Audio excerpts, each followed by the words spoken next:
저는 오늘 10월 마지막 주 종교개혁주의를 맞이하여서 로마서 1장 말씀을 통하여 오직 의인은 이라는 제목으로 함께 말씀을 생각해 보고자 합니다. 해마다 10월 마지막 주일을 개신교에서는 종교개혁 기념주일로 지키게 됩니다. 올해가 종교개혁이 일어난 지 505년째가 되는 해입니다. 우리가 독립교회이긴 하지만 우리 또한 장로교회의 뿌리를 가지고 있기 때문에 이것에 대해서 어느 정도 아는 것은 참 중요하다라고 생각되어집니다. 그러면서 해마다 종교개혁 기념주일 10월 마지막 주에 우리가 이것들을 지키면서 그 정신과 뿌리가 과연 무엇이고 그것을 통해서 오늘날 우리가 어떤 마음을 가지고 신앙생활을 해야 되는가에 대해서 함께 생각해 볼 수 있는 귀한 시간 되길 소망합니다. 우리가 예수 그리스도를 인하여 믿음으로 의롭다함을 얻은 우리는 과연 우리가 이 땅을 살아갈 때 어떤 믿음의 신조, 믿음의 신념을 가지고 살아가야 될지에 대해서 함께 생각해 보기를 원합니다. 종교개혁은 두 가지 명제를 가지고 시작되었습니다. 첫 번째는 성경으로 돌아가자, 그리고 두 번째는 교회는 항상 개혁되어야 된다라는 모토였습니다. 원리가 다시 성경 말씀을 우리가 다시 돌아가자라는 것이었고, 그렇다면 그걸 어떻게 방법적으로는 어떻게 할 것인가? 바로 교회는 개혁되어야 된다라는 방법으로 진행해 나갔던 것이죠. 그러나 참으로 안타까운 것은 지금의 많은 교회는 개혁을 이야기하면서도 교회가 개혁되지 못한다라는 것입니다. 그러기에 지금은 그 어느 때보다 교회의 개혁을 위해서 힘쓰며 어떻게 교회가 새롭게 개혁될 수 있을까에 대해서 함께 생각해 볼 수 있는 시간 되었으면 참 좋겠습니다. 교회가 교회로서의 역할을 감당하는 것이 바로 교회가 개혁되어진다라는 이야기입니다. 1517년 10월 31일 가톨릭 신부였던 마틴 루터가 독일의 피텐베르크 성당 전문 게시판에 95개조 조항의 방법문을 붙인 것이 바로 종교개혁의 시작이다라고 우리는 알고 있습니다. 그래서 16세기에 일어난 이 종교개혁은 당시 유럽은 물론이거나 전 세계적으로, 아니 오늘날의 종교에 이르기까지 정치, 경제, 사회, 문화 전반적인 부분에 많은 변화와 개혁의 바람들을 불고 일어났겠습니다. 특별히 영어로 이 개혁이라는 것이, 종교개혁이라는 것이 리포메이션이라고 하는데, 이 개혁이라는 것은 다른 것이 아니라 잘못된 것을 개선해 나가는 과정을 개혁이라고 이야기합니다. 그럼 혁명과 개혁이 어떻게 다릅니까?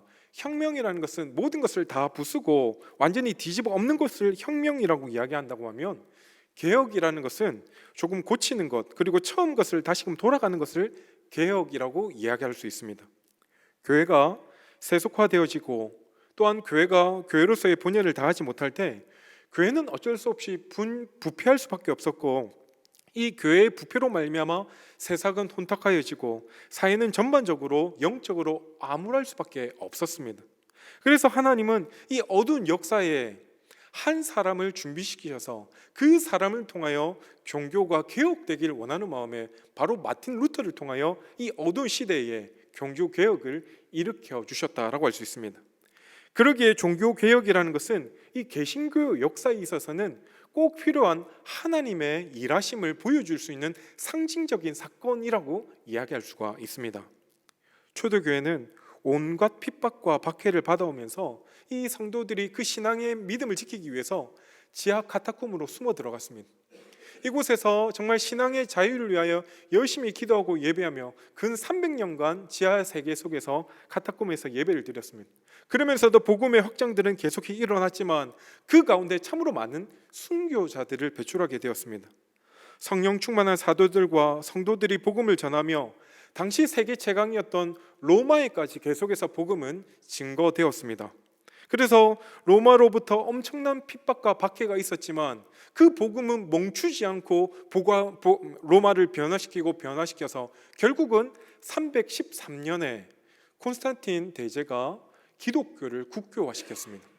그 전까지는 교회가 온전히 예배 드릴 수 없었고 대놓고 내가 예수 믿는 신자라고 이야기할 수 없었지만, 이 313년 이후로 모든 로마에서는 기독교가 국교로 지정되었기 때문에 마음껏 예배할 수 있었고 마음껏 하나님을 찬양할 수가 있었습니다. 참으로 신앙의 자유가 주어졌다라는 그 자체는 너무나도 기쁘고 즐거운 일이었지만, 안타깝게도 그 자유 속에서 오히려 교회가 타락하기 시작했다는 것입니다. 참으로 아이러니하죠.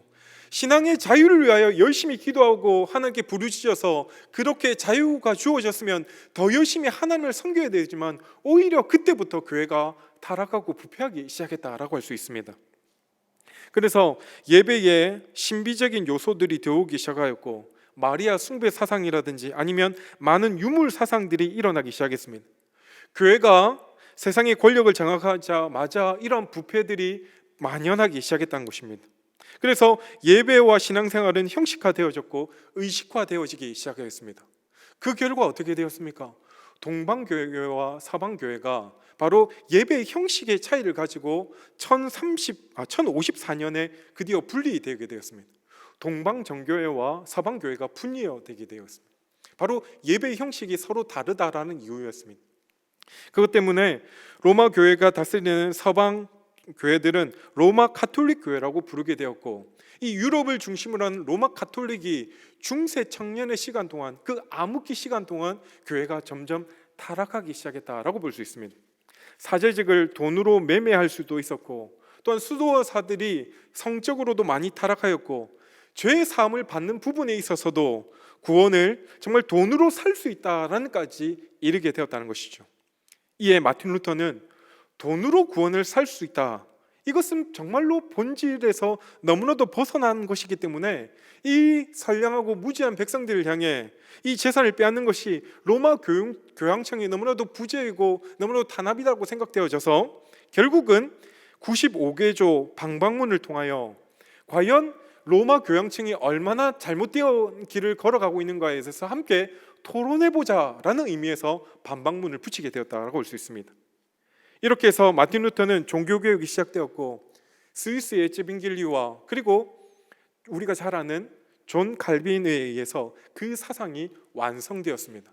특별히 존 칼빈은 26세의 나이에 기독교 강요라는 그 놀라운 책들을 집대성함으로 말미암아 이 개혁주의 사상이 얼마나 성경에 바로 근접해 있는가, 우리의 사상, 우리의 믿는 바가 얼마나 성경에 위배되었는가를 바로 잡기 위한 그 책들을 26살의 나이에 집대성하였다라고 볼 수 있습니다.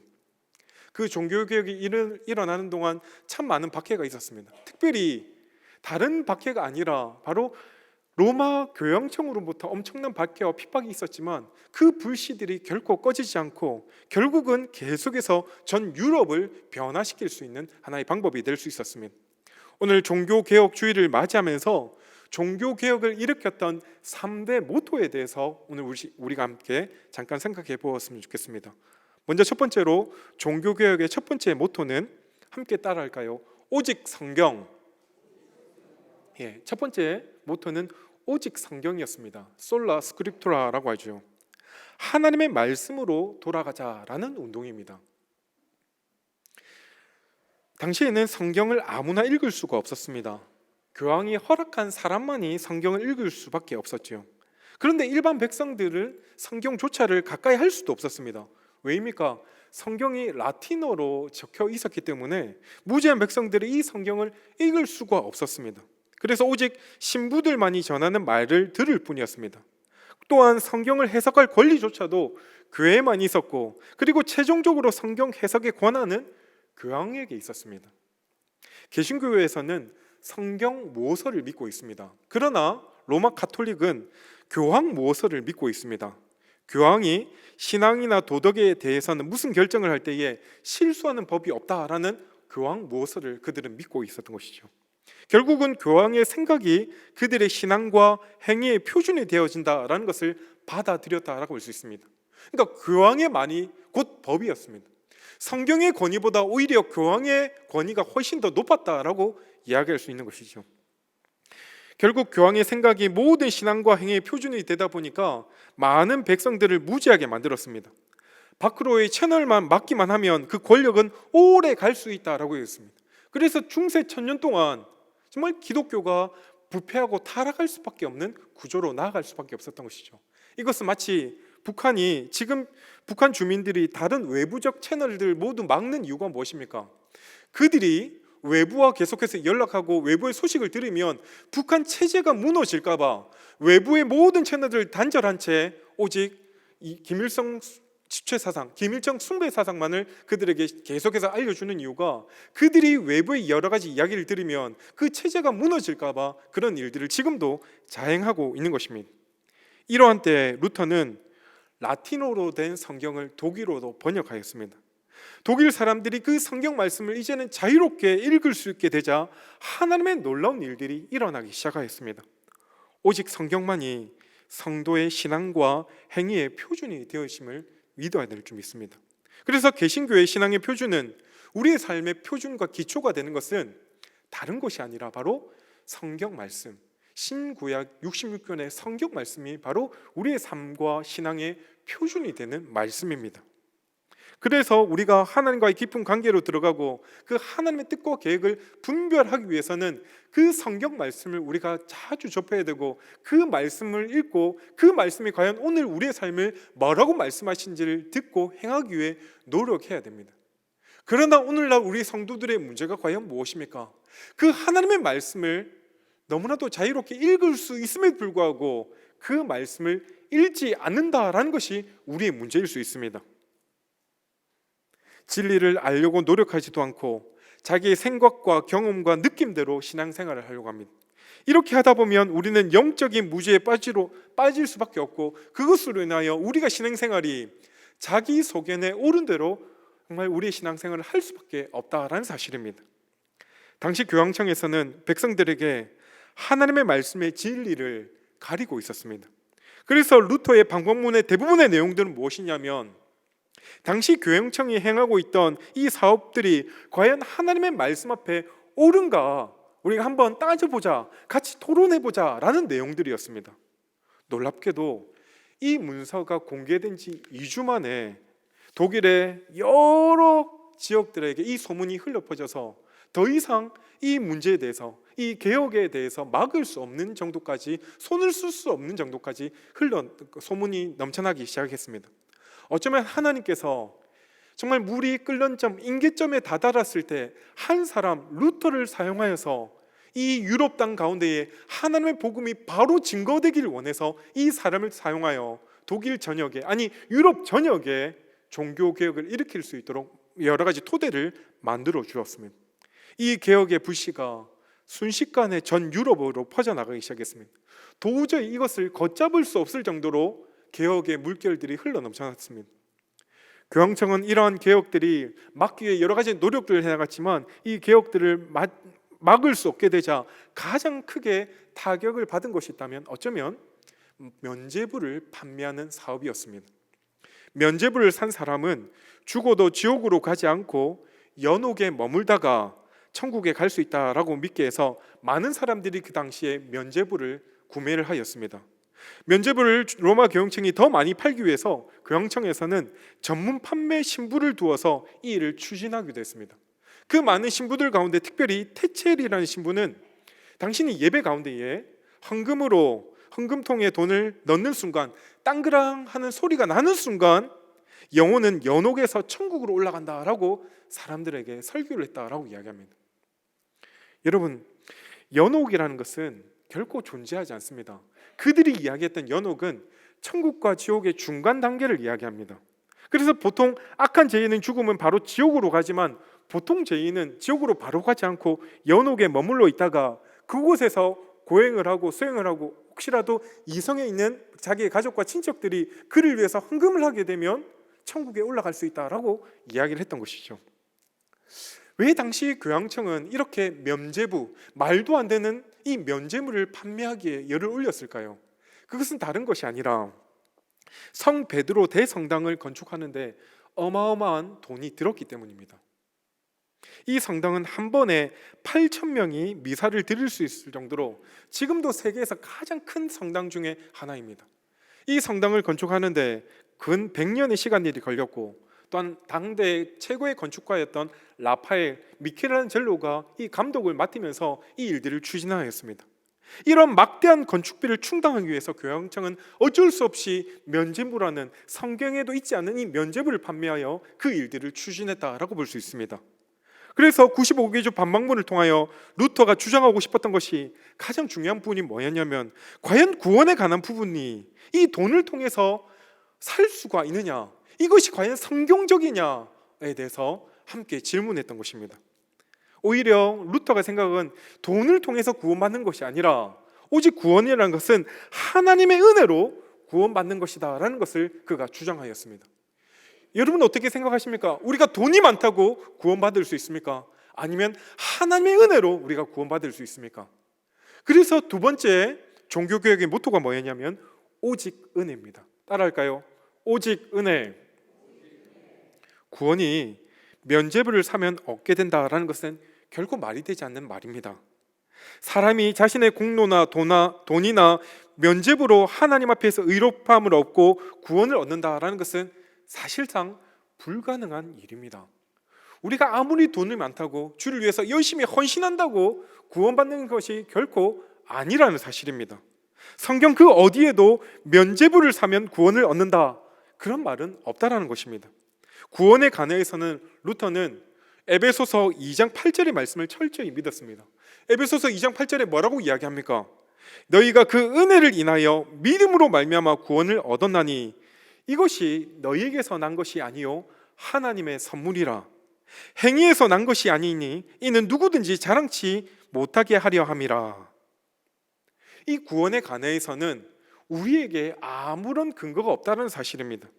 우리가 어떻게 해서 구원을 얻는 것이 아닙니다. 이 구원에 관해서는 인간이 할 수 있는 것이 아무것도 없고 전적으로 하나님이 하신 일이며 하나님의 은혜임을 분명히 에베소서에서는 말씀해 주고 있습니다. 이 구원에 관해서는 하나님께서 우리에게 일방적으로 주어지는 선물이라는 겁니다. 인간은 태어날 때부터 아담 이후로 모든 사람들은 원죄를 가지고 태어날 수밖에 없습니다. 그래서 죄의 종으로 이끌려 다니다가 원치 않는 죄를 오늘도 우리는 짓고 있다는 사실입니다. 그래서 우리가 예수 믿기 전에는 죄의 노예로 있다가 하나님의 진노의 대상으로 죽을 수밖에 없었는데 예수 그리스도를 믿음으로 말미암아 그 십자가를 우리가 믿음으로 말미암아 그 은혜로 구원을 받아 누리게 되었습니다. 이 일들에 우리가 할 수 있는 것은 아무것도 없었습니다.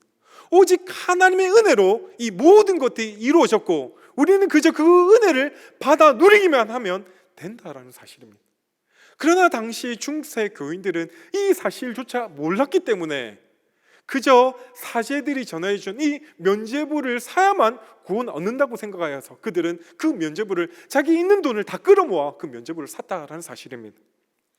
오직 십자가의 은혜만이 우리를 구원할 수 있고 다른 것으로는 결코 구원을 얻을 수 없다라는 사실입니다.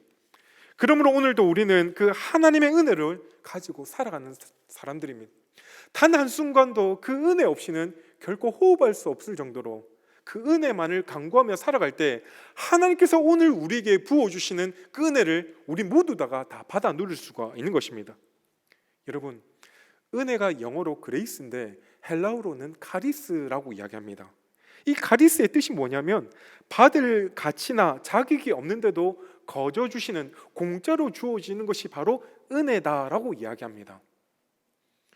여러분, 너무나도 소중하고 가치 있는 것은 결코 우리가 어떻게 해서 얻을 수 있는 것이 아니라 거저 주시는 것, 공짜로 주어지는 겁니다. 예를 든다고 하면 우리의 생명과 직결된 공기, 우리가 돈 주고 사고 있습니까? 하나님께서 너무나도 귀하고 소중한 것이니까 거저 우리에게 공짜로 주어집니다. 사람이 숨을 쉬지 않으면 5분 후엔 다 죽습니다. 그래서 하나님 너무나도 귀중하니까 우리에게 공짜로 주었습니다. 두 번째, 물 어떻습니까? 우리가 물을 마시지 않으면 우리가 살아갈 수 없습니다. 하나님께서 너무나도 귀하게 여기시니까 물도 우리에게 공짜로 주어졌습니다. 세 번째, 햇빛은 어떻습니까? 햇빛도 우리가 어떻게 해서 햇빛을 만들어낼 수가 없었습니다. 햇빛이 없으면 사람이 광합성을 할 수 없어서 죽을 수밖에 없습니다. 그래서 하나님께서 너무나 소중하고 귀한 것, 이 햇빛도 우리에게 공짜로 주었습니다. 너무나도 귀하고 소중한 것, 생명과 직결된 것은 소중하기 때문에 거저 우리에게 주셨다라는 사실입니다. 또한 우리의 자녀들, 부모님, 형제, 자매도 너무나도 소중하기 때문에 하나님께서는 우리에게 그것을 은혜로 다 허락해 주셨습니다. 그러나 이 모든 것보다 공짜로 주어진, 우리에게 거저 주어진 가장 귀한 것은 과연 무엇일까요? 바로 구원의 은혜라고 볼 수 있습니다. 하나님의 은혜가 없었다고 하면 그 누구도 우리는 하나님 앞에 설 수가 없습니다. 그러므로 우리는 항상 그 하나님의 은혜에 감사하며 은혜만을 구하며 그 은혜로 살아간다라는 믿음의 고백이 우리의 삶 가운데 있어지길 간절히 소망합니다. 오늘 우리가 이 자리에 있는 것이 다 하나님의 은혜입니다. 어제 죽어갔던 많은 사람들이 그렇게도 살고 싶어 했던 바로 내일이 오늘 우리에게 주어진 이 은혜인데, 이 은혜의 자리를 우리가 사모하며 주님 앞에 나왔기 때문에 하나님 이 시간에 하늘 문을 열고 우리에게 한량없는 은혜를 베풀어 주실 줄 믿습니다. 세 번째로 종교개혁의 모토는 따라합시다. 오직 믿음. 솔라 피데, 오직 믿음입니다. 첫 번째가 오직 성경, 두 번째가 오직 은혜, 바로 세 번째가 오직 믿음입니다. 바로 오늘 우리가 읽었던 로마서 1장 17절 말씀, 오직 의인은 믿음으로 말미암아 살리라. 이 고백이 바로 마틴 루터가 종교개혁을 일으키는 바로 큰 모토가 되었습니다. 우리가 잘 아는 대로 1장 17절 이 말씀은 이신칭의를 가리키는 말씀입니다. 마틴 루터는 당시 수도원에서 돌을 닦는 수도사로서의 역할을 감당하며 고행과 수행을 통하여 자신의 마음 가운데 그 구원의 기쁨을 회복하기 위해서 열심히 노력하였습니다. 근데 아무리 고행을 하고 수행을 하고 노력을 해도 자기 마음 가운데 그 평안과 기쁨이 찾아오지 않더라는 겁니다. 어느 날 자기 옆에 있는 수도사에게 내가 어떻게 하여야 이런 평안함을, 구원의 기쁨을 누릴 수 있느냐를 질문했을 때 그가 수도사의 계단이 높았는데 그 계단을 한번 무릎으로 한번 올라가면서 하나님 앞에 수행을 한번 쌓아봐라 라고 이야기했습니다. 그가 그 이야기를 듣고 자기 가운데 그 평안과 기쁨을 위하여 무릎으로 계단을 기어 올라가기 시작했습니다. 한 걸음 한 걸음 말씀에 의지하여 올라갔습니다. 그 끝에 올라가는 동안 정말 무릎에 피가 철철 흘러 넘쳤지만 혹시라도 이렇게 피가 나고 나면 내 마음 가운데 기쁨과 즐거움이 흘러 넘쳐날까 봐 그 길을 묵묵히 올라갔습니다. 그러나 그 계단을 다 올라가서도 자기 가운데 기쁨은 도저히 일어나지 않았습니다. 그래서 어떻게 할까 고민하였습니다. 그러나 도저히 그 어떤 방법으로도 이 마음의 평안, 그 구원의 기쁨을 누릴 수가 없었습니다. 그러던 중에 그가 대학에서 강의를 하는 가운데 로마서를 강의하는데 그 로마서의 첫 장에서 말씀을 학생들에게 가르치는 그 순간 자기 마음 가운데 이 이신칭의 의미를 발견하게 되었습니다. 오직 의인은 믿음으로 말미암아 살리라. 이 말씀이 자기의 마음을 뭉클하게 했고 어떻게 해야 구원의 기쁨을 누리게 될지에 대해서 정확히 깨닫게 되었다라는 사실입니다. 그러나 많은 경우 우리는 하나님을 믿는다라고 하지만 과연 우리는 하나님을 온전히 믿고 있는지 한번 생각해 보시길 바랍니다. 결코 하나님께서 우리에게 요구하시는 것은 우리의 노력과 공로가 아닙니다. 오직 예수 그리스도를 믿으라는 겁니다. 구원의 길을 활짝 열어놓고 너희가 믿기만 하면 이 구원을 받아 누릴 수 있다. 네 마음 가운데 불편함과 어려움과 힘듦과 괴로움들이 구원을 받아들이는 순간 세상이 줄 수 없는 기쁨과 즐거움을 너희가 받아 누릴 수 있다라고 우리에게 말씀해 주고 있다는 사실입니다. 하나님께서 우리의 죄를 담당시키기 위해서 죄 없으신 독생자 예수 그리스도를 십자가에 내어 죽이심으로 말미암아 우리가 죄의 종로로 사는 우리가 그 구원의 은혜를 받아 누릴 수 있게 되었다라는 사실입니다. 그러므로 누구든지 예수님을 믿기만 하면 죄의 용서함을 받고 죄에서 구원함을 받아 영원한 생명을 다 누릴 수 있게 되었습니다. 그래서 주 예수를 믿으라, 그리하면 너와 내 집이 구원을 얻으리라 라고 우리에게 말씀해 주셨다는 사실입니다. 이렇게 믿음으로 의롭게 함을 얻은 자들은 하나님을 믿는 믿음이 날마다 커져갈 수 있습니다. 그래서 주님께서 나에게 맡겨진 일들을 충성되이 잘 감당할 수 있게 되는 것입니다. 그러나 우리의 문제가 과연 무엇입니까? 하나님을 믿노라 하면서도 하나님도 믿고 돈도 믿습니다. 하나님을 믿노라 하면서도 하나님도 믿고 사람도 믿습니다. 이렇듯 하나님과 세상을 겸하여 섬기는 모습은 결코 믿는 신자의 모습이 아니라는 사실입니다. 하나님을 믿는 참된 믿음은 과연 어떤 믿음입니까? 이 세상의 그 누구도 그 어떤 것도 우리의 신앙이 될 수 없고 오직 하나님을 나의 구주, 나의 하나님으로 모시며 그분만을 섬기며 살아가는 것이 하나님을 믿는 참 신앙인의 모습이라고 할 수가 있습니다. 때로는 하나님께서 우리에게 이 진리를 깨우쳐 주시기 위해서 우리의 믿음을 흔들실 때가 있습니다. 우리가 믿고 따르는 것들을 흔들어 버릴 때가 있습니다. 내가 평소에 믿고 따르던 돈을 하나님께서 흔들어 버릴 때도 있고, 내가 건강, 때로는 나의 주식, 사람을 통해서 나를 흔들 때가 있다는 것입니다. 나의 믿음이 참 믿음인지 거짓 믿음인지 우리로 하여금 그 믿음을 흔들어 오실 때가 있다는 것입니다.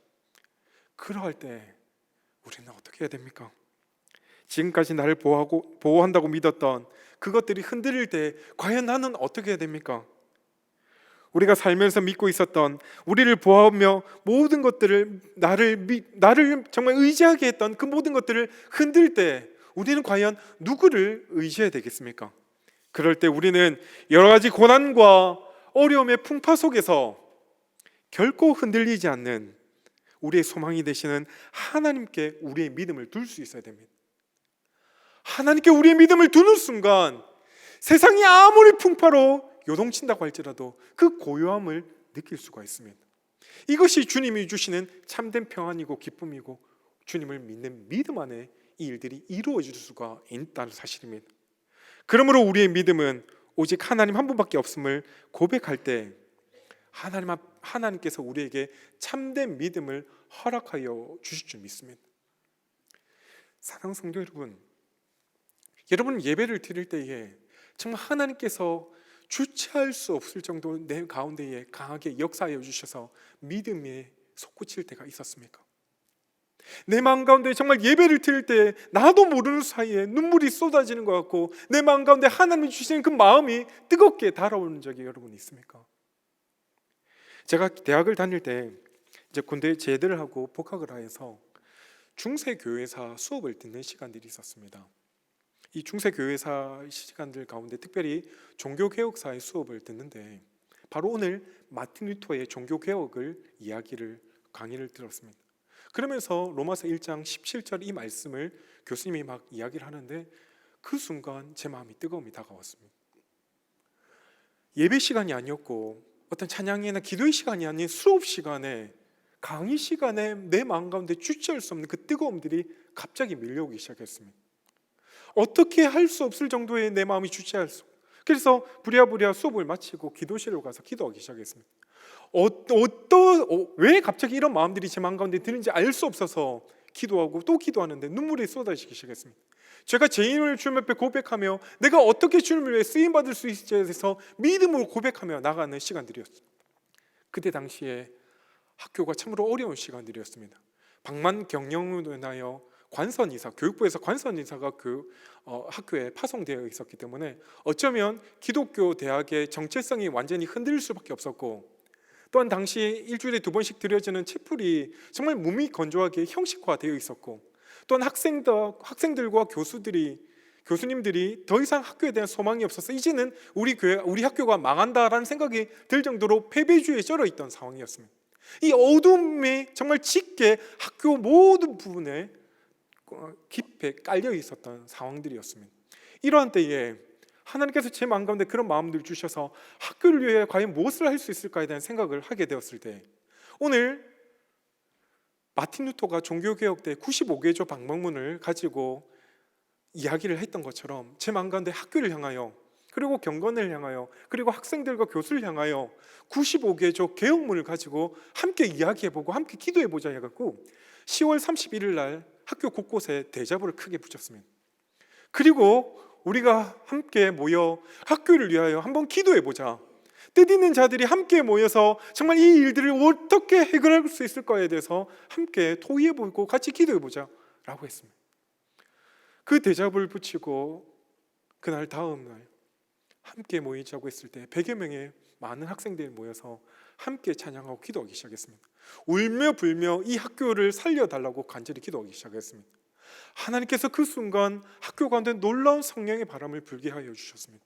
정말 그 순간들이 다른 학생들이 이야기할 때 학교 위에 커다란 구름이 물을 듯이 몰려서 정말 성령의 임재하심들을 바라보았다라고 증언할 정도로 엄청난 일들이 일어났다라는 사실입니다.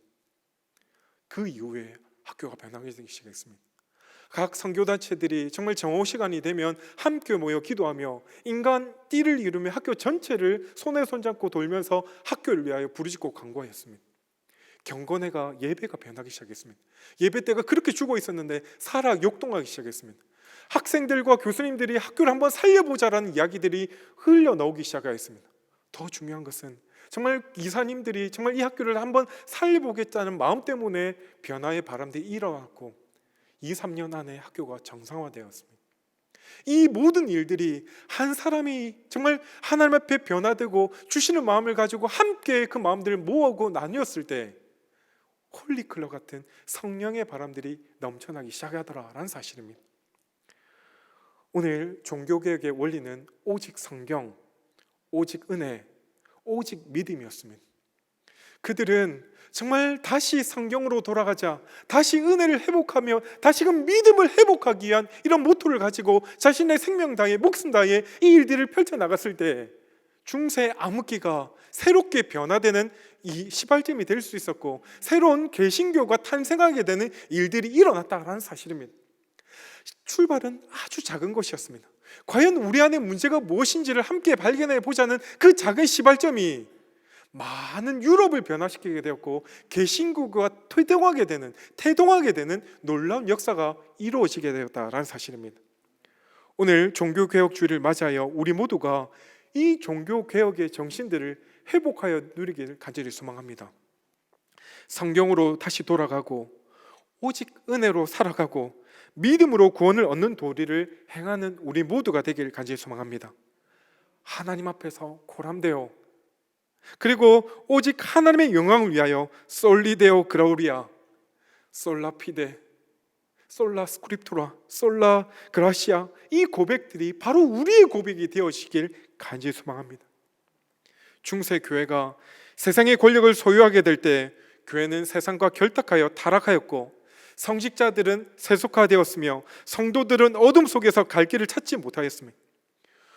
오늘날 교회들도 마찬가지일 수 있습니다. 교회는 당시보다 더 심하게 세속화되었고 교회의 지도자들은 성공이란 명명하에 사람들을 부리고 있으며 성도들은 성경을 자유롭게 읽을 수 있었지만 말씀의 홍수 속에서도 영적인 어둠과 재 속에 살아가고 있습니다. 오늘 우리는 말씀을 통하여 우리 스스로를 돌아보고 다시금 우리 교회가 어떤 방향으로 하나님의 말씀 앞에 어떻게 개혁되어야 될지를 함께 생각해 볼 수 있는 은혜 시간 되길 간절히 소망합니다. 말씀으로 거듭나고 은혜에 감사하며 믿음으로 구원의 도리를 전하는 그리스도의 강한 군사들이 되어지길 간절히 소망합니다. 우리 모두가 종교 개혁자들의 신앙의 정신을 이어받아서 말씀이 회복되어지고 은혜를 소유하며 믿음으로 승리하는 우리 모두가 되어지길 주의 이름으로 간절히 축원드립니다.